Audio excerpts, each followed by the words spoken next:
ಎಲ್ಲರಿಗೂ ಬೆಳಗಿನ ಶುಭೋದಯಗಳು. ಈ ದಿನದ ತರಗತಿಯಲ್ಲಿ ನಾವು ಕಠಿಣ ಪದಗಳನ್ನು ಅಭ್ಯಾಸ ಮಾಡ್ತಾ ಮುಂದಿನ ಪಾಠವನ್ನು ಮುಂದುವರಿಸೋಣ. ಮೊದಲಿಗೆ ಕಠಿಣ ಪದಗಳು. ಗದ್ಯ ಪಾಠ 14 ಗಾಂಧೀಜಿ ಜೀವನದ ನೈಜ ಸಂಗತಿಗಳು.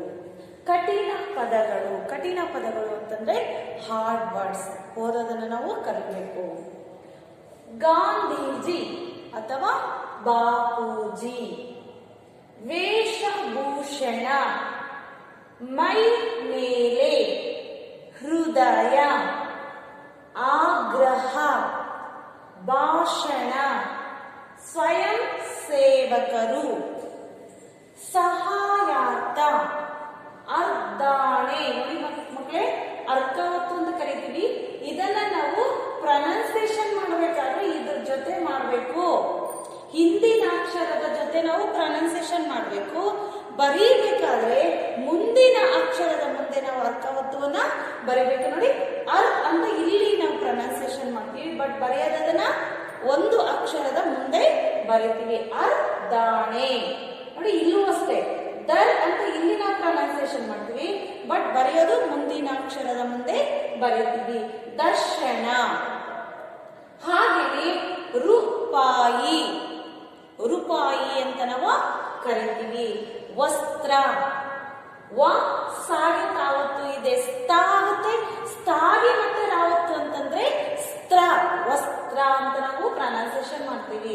ಹಾಗೇನೆ ವರಿಸ, ವ್ಯಸನ. ನೋಡಿ, ವ ಯಾವತ್ತು ವ್ಯ, ವಾಗೆ ಯಾವತ್ತು ವ್ಯ, ಸ ನ, ವ್ಯಸನ. ಸ ವ ಸ್ವ, ಸಾಗೆ ಯಾವತ್ತು ವ, ಸರ್ವಸ್ವ. ನೋಡಿ, ಒತ್ತಕ್ಷರಗಳು ಬಂದಿದೆ ಅಂತಂದ್ರೆ ಯಾವ ಅಕ್ಷರ ಬಂದಿರುತ್ತೋ ಅದನ್ನ ಅರ್ಧ ಪ್ರೊನೌನ್ಸಿಯೇಷನ್ ಮಾಡಬೇಕು. ಅದಕ್ಕೆ ಯಾವ ಒತ್ತಕ್ಷರ ಬಂದಿರುತ್ತೋ ಅದಕ್ಕೆ ಅರ್ಧ ನಾವು ಪ್ರೊನೌನ್ಸಿಯೇಷನ್ ಮಾಡಬೇಕು. ಫಾರ್ ಎಕ್ಸಾಂಪಲ್, ಗಾಗೆ ಯಾವತ್ತು ಗ್ರ, ಆಗ್ರಹ.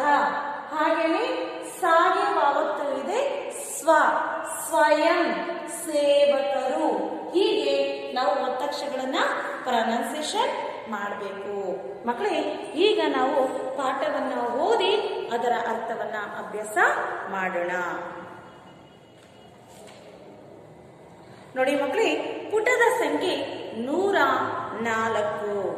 ಗದ್ಯ ಪಾಠ 14 ಗಾಂಧೀಜಿ ಜೀವನದ ನೈಜ ಸಂಗತಿಗಳು. ಇದನ್ನ ಬರೆದಂತವರು ಉಮಾಶಂಕರ ಜೋಶಿಯವರು. 1. ಬಾಪೂಜಿ ಅಂಗಿ ಏಕೆ ತೊಡುವುದಿಲ್ಲ? ಬಾಪೂಜಿಯವರು ಅಂಗಿ ಅಂತಂದ್ರೆ ಶರ್ಟ್ ಅನ್ನ ಹಾಕೊಂಡಿರೋದಿಲ್ಲ. ಯಾಕೆ ಬಾಪೂಜಿಯವರು ಶರ್ಟ್ ಅನ್ನ ಹಾಕೊಂಡಿರೋದಿಲ್ಲ ಅನ್ನೋದ್ರ ಬಗ್ಗೆ ನಾವು ತಿಳಿಯೋಣ.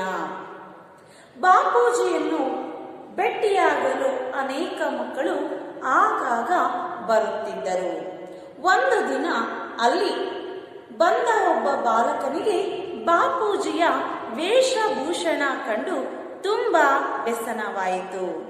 ಇಷ್ಟೊಂದು ದೊಡ್ಡ ಬಾಪು, ಅವರ ಮೈ ಮೇಲೆ ಒಂದು ಅಂಗಿಯೂ ಇಲ್ಲವಲ್ಲ. ಅವನಿಂದ ತಡೆಯಲಾಗಲಿಲ್ಲ. ಕೇಳಿಯೇ ಬಿಟ್ಟ. ಬಾಪೂಜಿ, ತಾವು ಅಂಗಿ ಏಕೆ ತೊಡುವುದಿಲ್ಲ ಅಂತ ಪ್ರಶ್ನೆ ಮಾಡ್ತಾನೆ. ಬಾಪು ಹುಡುಗನನ್ನು ಮುದ್ದಿಸುತ್ತಾ ನುಡಿದರು. ಮಗು, ನನ್ನ ಹತ್ತಿರ ಹಣ ಎಲ್ಲಿದೆ? ನಾನು ತುಂಬಾ ಬಡವ. ಅಂಗಿಗಾಗಿ ಹಣ ಎಲ್ಲಿಂದ ತರಲಿ?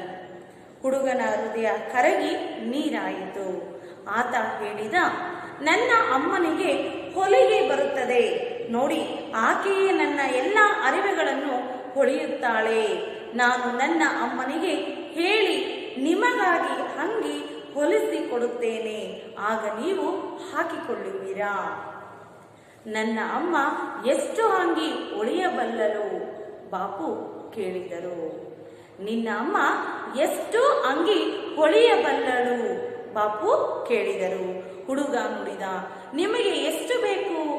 1, 2, 3, ನೀವು ಕೇಳಿದಷ್ಟು ಹೊಲಿದುಕೊಡುವಳು. ಬಾಪು ವಿಚಾರ ಮಾಡುತ್ತಾ ನುಡಿದಳು. ನಾನು ಒಬ್ಬನೇ ಅಲ್ಲ, ಒಬ್ಬನೇ ಅಂಗಿ ಹೇಗೆ ತೊಡಲಿ? ಬಾಲಕ ನುಡಿದ. ಎಷ್ಟು ಅಂಗಿ ತಂದರೆ ನಿಮ್ಮ ಕೆಲಸವಾಗಬಹುದು. ನಾನು ನನ್ನ ಅಮ್ಮನಿಂದ ಅಷ್ಟೇ ಅಂಗಿ ಹೊಲಿಸಿ ತರುವೆ. ಹೇಳಿರಿ ಬಾಪು, ಎಷ್ಟು ಅಂಗಿ ಬೇಕು ನಿಮಗೆ? ಹುಡುಗನ ಆಗ್ರಹ ಕಂಡು ಬಾಪು ನುಡಿದರು, ಮಗು, ನನಗೆ 40 ಕೋಟಿ ಬಂಧು ಭಗಿನಿಯರಿದ್ದಾರೆ. ಎಲ್ಲಿಯವರೆಗೆ ಎಲ್ಲರ ಮೈ ಮೇಲೆ ಅಂಗಿ ಇರುವುದಿಲ್ಲವೋ ಅಲ್ಲಿಯವರೆಗೆ ನಾನೊಬ್ಬನೇ ಹೇಗೆ ಹಾಕಿಕೊಳ್ಳಲಿ? ನಿನ್ನ ಅಮ್ಮ ಎಲ್ಲರಿಗೂ ಹೊಳೆಯಬಲ್ಲರೆ? ಇಷ್ಟು ನುಡಿದ ಬಾಪು ಹುಡುಗನನ್ನು ನೋಡತೊಡಗಿದರು. ಹುಡುಗ ವಿಚಾರದಲ್ಲಿ ಬಿದ್ದ. 40 ಕೋಟಿ ಬಂಧು ಭಗಿನಿಯರು. ನಿಜ, ಬಾಪು ಸರಿಯಾಗಿಯೇ ಹೇಳುತ್ತಿದ್ದಾರೆ. ಎಲ್ಲಿಯವರೆಗೆ ಅವರೆಲ್ಲರಿಗೂ ಅಂಗಿ ಸಿಗುವುದಿಲ್ಲವೋ ಬಾಪು ಒಬ್ಬರೇ ಹೇಗೆ ಹಾಕಿಕೊಳ್ಳುವರು?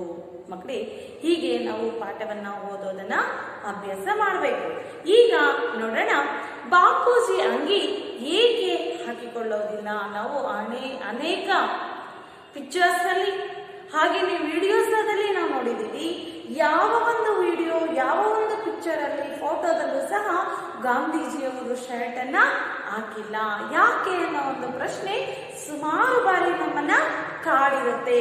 ಯಾಕೆ ಹಾಕೋದಿಲ್ಲ ಅನ್ನೋದಕ್ಕೆ ಉತ್ತರ ಈ ಒಂದು ಕ್ಲಾಸ್ ಅಲ್ಲಿ ನಾವು ನೋಡೋಣ. ಬಾಪೂಜಿಯವರನ್ನು ಭೇಟಿಯಾಗಲು ಅನೇಕ ಮಕ್ಕಳು ಆಗಾಗ ಬರುತ್ತಿದ್ದರು. ಮಕ್ಕಳೇ, ಬಾಪೂಜಿ ಅಂತಂದ್ರೆ ಗಾಂಧೀಜಿಯವರನ್ನ ಭೇಟಿಯಾಗೋದು ಅಂತಂದ್ರೆ ಕನ್ಸಲ್ಟ್ ಮಾಡೋದಕ್ಕೆ, ನೋಡೋದಕ್ಕೆ, ಗಾಂಧೀಜಿಯವರ ಹತ್ರ ಮಾತಾಡೋದಕ್ಕೆ ಸುಮಾರು ಜನ ಮಕ್ಕಳು ಬರ್ತಾ ಇದ್ರಂತೆ. ಒಂದು ದಿನ ಅಲ್ಲಿ ಬಂದ ಒಬ್ಬ ಬಾಲಕನಿಗೆ ಬಾಪೂಜಿಯ ವೇಷಭೂಷಣ ಕಂಡು ತುಂಬಾ ವ್ಯಸನವಾಯಿತು. ಅಷ್ಟು ಜನ ಮಕ್ಕಳಲ್ಲಿ ಒಬ್ಬ ಬಾಲಕನಿಗೆ ಬಾಪೂಜಿಯವರ ವೇಷಭೂಷಣ, ಅವರು ತೊಟ್ಟಂತಹ ಬಟ್ಟೆಗಳು, ಅವರಿರುವಂತಹ ರೀತಿಯನ್ನ ನೋಡ್ಬಿಟ್ಟು ವ್ಯಸನ ಅಂತಂದ್ರೆ ಒಂಥರ ದುಃಖ ಆಗುತ್ತೆ, ಫೀಲ್ ಆಗುತ್ತೆ. ಯಾಕೆ? ಗಾಂಧೀಜಿ ಅಂತಂದ್ರೆ ತುಂಬಾ ಫೇಮಸ್ ಆಗಿರುವಂತಹ ವ್ಯಕ್ತಿ, ಫ್ರೀಡಮ್ ಫೈಟರ್ಸ್ ಅಲ್ಲಿ ಒಬ್ಬರು. ಅಂತಹ ಬಾಪೂಜಿ ಅವರ ಒಂದು ವೇಷಭೂಷಣವನ್ನ, ಅವರ ಹುಟ್ಟಿ ಅವರು ಧರಿಸಿದಂತಹ ಬಟ್ಟೆ, ಅವರು ಇರುವಂತಹ ಒಂದು ಸ್ಥಿತಿಯನ್ನ ನೋಡಿ ಆ ಬಾಲಕನಿಗೆ ತುಂಬಾ ಬೇಜಾರಾಗತ್ತೆ, ದುಃಖ ಆಗತ್ತೆ. ಇಷ್ಟೊಂದು ದೊಡ್ಡ ಬಾಪು, ಅವರ ಮೈ ಮೇಲೆ ಒಂದು ಅಂಗಿಯೂ ಇಲ್ಲವಲ್ಲ. ಇಷ್ಟೊಂದು ದೊಡ್ಡದಾಗಿರುವಂತಹ ಬಾಪು ಅಂದ್ರೆ ಫೇಮಸ್ ಆಗಿರುವಂತಹ ಬಾಪು, ಆ ಮೈ ಮೇಲೆ ಒಂದು ಅಂಗಿಯೂ ಇಲ್ಲವಲ್ಲ. ಬಾಪೂಜಿ ಅವರ ಮೈ ಮೇಲೆ ಒಂದು ಅಂಗಿ ಅಂತಂದ್ರೆ ಶರ್ಟು ಸಹ ಹಾಕಿಲ್ವಲ್ಲ ಬಾಪೂಜಿ, ಹಾಗೆ ಇದ್ದಾರಲ್ವಾ ಅಂತ ಅವನ ಮನಸ್ಸಿಗೆ ಸ್ವಲ್ಪ ಬೇಜಾರಾಗತ್ತೆ. ಅವನಿಂದ ತಡೆಯಲಾಗ್ಲಿಲ್ಲ. ಅವನ ಮನಸ್ಸಲ್ಲಿ ಅನ್ಕೊಂತಾನೆ, ಪ್ಲಸ್ ಬಾಪೂಜಿನ ಮುಂದೆ ಇದ್ದಾರೆ, ಹಾಗಾಗಿ ಕೇಳೇ ಬಿಡ್ಬೇಕು ಅಂತ ಬಾಪೂಜಿಯವರನ್ನ ಕೇಳ್ಬಿಡ್ತಾನೆ. ಏನಂತ? ಬಾಪೂಜಿ, ತಾವು ಅಂಗಿ ಏಕೆ ತೊಡುವುದಿಲ್ಲ? ಬಾಪೂಜಿ, ನೀವ್ ಯಾವಾಗ ನೋಡಿದ್ರು ಹೀಗೆ ಇರ್ತೀರಲ್ವಾ, ಅಂಗಿ ಶರ್ಟ್ ಅನ್ನ ನೀವ್ ಯಾಕೆ ಹಾಕೊಳ್ಳೋದಿಲ್ಲ ಅಂತ ಆ ಬಾಲಕ ಹೇಳ್ತಾನೆ. ಅದಕ್ಕೆ ಬಾಪೂಜಿ ಹೇಳ್ತಾರೆ, ಬಾಪು ಹುಡುಗನನ್ನು ಮುದ್ದಿಸುತ್ತಾ ನೋಡಿದರು. ಆ ಬಾಪು ಆ ಮಗುವನ್ನ ನೋಡಿದ ತಕ್ಷಣ ಎಷ್ಟು ಚೆನ್ನಾಗಿ ಒಂದು ಕ್ವಶನ್ ಹೊಡೆದಿದೆ ಅಂತ ಹೇಳ್ಬಿಟ್ಟು ಖುಷಿ ಆಗುತ್ತೆ. ಮುದ್ದಿಸುತ್ತಾ ಅಂತಂದ್ರೆ ಅವನನ್ನ ಒಳ್ಳೆ ಮಾತಿನಿಂದ ಹೇಳ್ತಾ ಮಗುವನ್ನ ಹತ್ರ ಕರೆದು, ಮಗು, ನನ್ನ ಹತ್ತಿರ ಹಣ ಇಲ್ಲಿದೆ. ಮಗು, ನಾನು ಶರ್ಟ್ ಅನ್ನ ತಗೋಬೇಕಾದ್ರೆ ಏನ್ ಬೇಕು? ಹಣ ಬೇಕು. ಹಣ ಎಲ್ಲಿದೆ? ನನ್ನ ಹತ್ರ ಹಣ ಇಲ್ಲ. ನಾನು ತುಂಬಾ ಬಡವ, ಪೂರ್, ನಾವು ತುಂಬಾ ಪೂರು ಅಂತ ಹೇಳ್ತಾರೆ. ಅಂಗಿಗಾಗಿ ಹಣ ಎಲ್ಲಿಂದ ತರಲಿ? ಶರ್ಟ್ ಅನ್ನ ಕೊಂಡ್ಕೊಬೇಕಾದ್ರೆ ಹಣ ಬೇಕು. ಆ ಹಣ ಎಲ್ಲಿಂದ ತರಲಿ ನಾನು ಅಂತ ಹೇಳ್ತಾನೆ. ಹುಡುಗನ ಹೃದಯ ಕರಗಿ ಹೋಯಿತು. ಯಾವಾಗ ನಾನು ಬಡವ, ನನ್ನ ಶರ್ಟ್ ತಗೊಳ್ಳೋದಕ್ಕೂ ಸಹ ಹಣ ಇಲ್ಲ ಅಂತ ಹೇಳಿದಾಗ ಆ ಮಗುವಿನ ಮನಸ್ಸು ತುಂಬಾ ಕರೆದು ಹೋಗ್ತಾಯೋ, ಪಾಪ ಬಾಪೂಜಿ ಇಂಥ ಸ್ಥಿತಿಯಲ್ಲಿದ್ದಾರ ಅಂತ ಅವನಿಗೆ ಮನಸ್ಸಿಗೆ ಒಂದ್ ಸ್ವಲ್ಪ ಬೇಜಾರಾಗತ್ತೆ. ಆತ ಹೇಳಿದ, ನನ್ನ ಅಮ್ಮನಿಗೆ ಹೊಲಿಗೆ ಬರುತ್ತದೆ. ಬಾಪೂಜಿ, ನಮ್ಮ ಅಮ್ಮ ಟೈಲರ್ ಅಂದ್ರೆ ಬಟ್ಟೆಯನ್ನ ಹೊಲಿತಾರೆ, ನಿನಗೆ ಬಟ್ಟೆ ಹೊಲಿಸ್ಕೊಂಡ್ ಬರಲ್ಲ ನಾನು ಅಂತ ಆ ಮಗು ಬಾಪೂಜಿಗೆ ಹೇಳ್ತಾರೆ. ಆಕೆ ನನ್ನ ಎಲ್ಲ ಅರಿವೆಗಳನ್ನು ಹೊಳೆಯುತ್ತಾಳೆ. ಅರಿವೆಗಳು ಅಂತಂದ್ರೆ ಬಟ್ಟೆಗಳನ್ನ ಹೊಲಿತಾಳೆ ಅಂತಂದ್ರೆ ಅದನ್ನ ಸ್ಟಿಚ್ ಮಾಡ್ತಾಳೆ.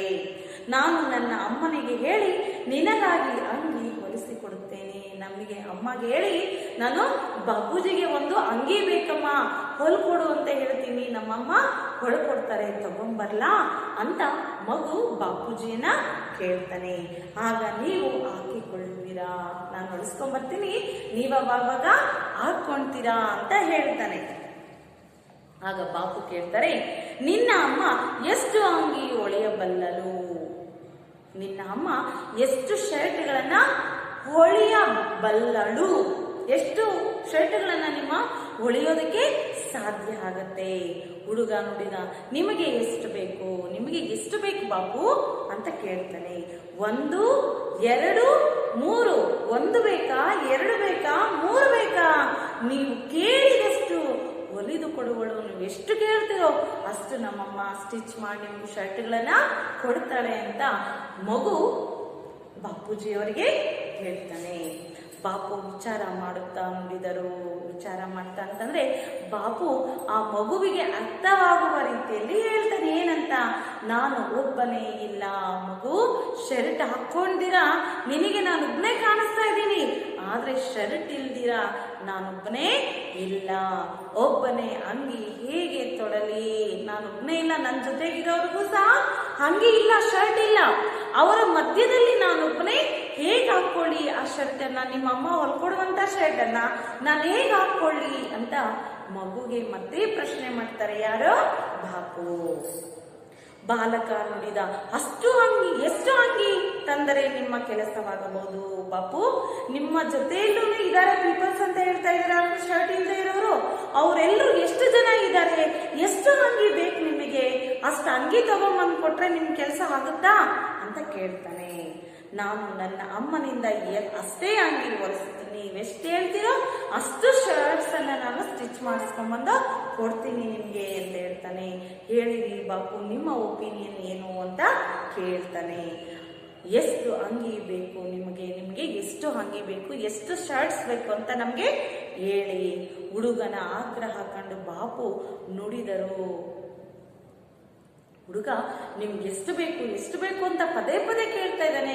ಅದರ ಆಗ್ರಹ, ಅವನ ಒಂದು ಮಾತಾಡುವಂತ ರೀತಿಯನ್ನ ನೋಡಿದಂತಹ ಬಾಪು ಅವರು ಏನ್ ಹೇಳ್ತಾರೆ? ಮಗು, ನನಗೆ 40 ಕೋಟಿ ಬಂದು ಭಗನಿಯರಿದ್ದಾರೆ. ಮಕ್ಕಳೇ, ನನಗೆ 40 ಕೋಟಿ 40 ಕೋಟಿ ಕ್ರೋರ್ಸ್ ಬಂದು ಭಗನಿಯರು. ಬಂದು ಭಗನಿಯರು ಅಂತಂದ್ರೆ ಅಕ್ಕ ತಂಗಿಯರು, ಬಂಧು ಬಳಗ, ರಿಲೇಷನ್ಸ್ ಅಂತಂದ್ರೆ ಆ ಒಂದು ಫ್ರೀಡಮ್ ಫೈಟರ್ ಅಲ್ಲಿ ಇರುವಂತಹ ಜನರು, ಇಡೀ ನಮ್ಮ ದೇಶದಲ್ಲಿರುವಂತಹ ಜನರ ಲೆಕ್ಕವನ್ನ ಕೊಡ್ತಾ ಇದ್ರೆ ನನಗೆ 40 ಕೋಟಿ ಜನ ಬಂಧುಗಳು ಮತ್ತೆ ಅಕ್ಕ ತಂಗಿಯರು ಇದ್ದಾರೆ ಅಂತ ಹೇಳ್ತಾರೆ. ನಿಜ.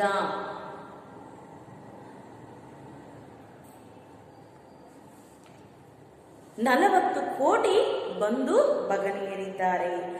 ಎಲ್ಲಿಯವರೆಗೆ ಎಲ್ಲರ ಮೈ ಮೇಲೆ ಅಂಗಿ ಇರುವುದಿಲ್ಲವೋ ಅಲ್ಲಿಯವರೆಗೆ ನಾನೊಬ್ಬನೇ ಹೇಗೆ ಹಾಕಿಕೊಳ್ಳಲಿ? ಅವ್ರಿಗೆಲ್ಲರಿಗೂ ಸಹ, ನನ್ನ ಬ್ರದರ್ಸ್ಗೆಲ್ಲರಿಗೂ ಸಹ ಅಂಗಿ ಇಲ್ಲ. ಅವರೆಲ್ಲರಿಗೂ ಎಲ್ಲಿವರೆಗೂ ಶರ್ಟ್ ಸಿಗೋದಿಲ್ವೋ ಅಲ್ಲಿವರೆಗೂ ಸಹ ನಾನು ಹಾಕೋದಿಲ್ಲ. ಅವ್ರಿಗಿಲ್ಲ ಅಂತಂದ್ರೆ ಅವ್ರ ಮುಂದೆ ನಾನು ಹೇಗೆ ಹಾಕೊಳ್ಳಿ ಅಂತ ಹೇಳ್ತಾರೆ. ನಿನ್ನ ಅಮ್ಮ ಎಲ್ಲರಿಗೂ ಹೊಲಿಯಬಲ್ಲಲೇ? 40 ಕೋಟಿ ಜನರಿಗೆ ನಿನ್ನ ಅಮ್ಮ ಶರ್ಟ್ಸ್ ಅನ್ನ ಸ್ಟಿಚ್ ಮಾಡಕ್ಕಾಗತ್ತಾ ಅಂತ ಕೇಳ್ತಾನೆ. ಇಷ್ಟು ನೋಡಿದ ಬಾಪು ಹುಡುಗನನ್ನು ನೋಡತೊಡಗಿದರು.